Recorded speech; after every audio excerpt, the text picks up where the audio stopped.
The 11-year-old boy charged in connection with the death of 8-year-old Noah Bush has been sentenced. Today was probably one of the hardest days of my life. This isn't just this. Noah disappeared May 15th in Jessup, Georgia. He was found dead the next day in a construction pit full of water. The Wayne County Sheriff's Office initially ruled his death accidental, and that sparked weeks of protests in the community. And nearly 2 months after his death, a 10-year-old and an 11-year-old were charged. And a hearing was held today for that 11-year-old. Riley Phillips has more now from the hearing and reaction from Noah's family. It was an emotional day. Noah's family and their lawyers were visibly upset leaving the courtroom. The 11-year-old was sentenced to 2 years in a juvenile detention facility, but Noah's mother says there is still no closure in this case. When will you stand up? Tensions flared outside the courtroom Thursday. Protesters yelling justice for Noah.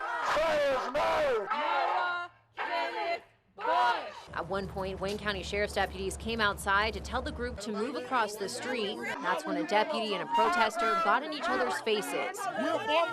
But the mood shifted when the hearing ended. We're here with Demetrius Bush. Tears of sadness fell as the family of Noah Bush and their lawyers described what happened inside the courtroom. This 11-year-old admitted under oath that he, in fact, led Noah Bush down to the clay pits, pushed him into the water, and ultimately held his head under that water until he drowned. The 11-year-old faced 4 charges in connection to Noah's death, including concealing the death of another and involuntary manslaughter. The 11-year-old will now spend 2 years in a juvenile detention facility, along with the 10-year-old also charged in this case. Noah's mother, Demetrius Bush, also spoke in court today, reading a victim impact statement. My baby was 8 years old with a full life ahead of him.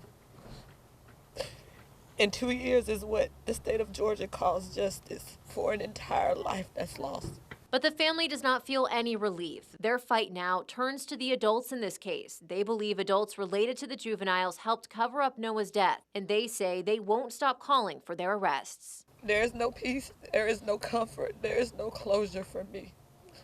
I will live with this for the rest of my life.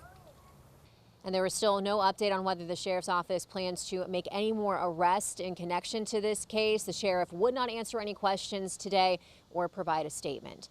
In Jessup, Riley Phillips, First Coast News, on your side.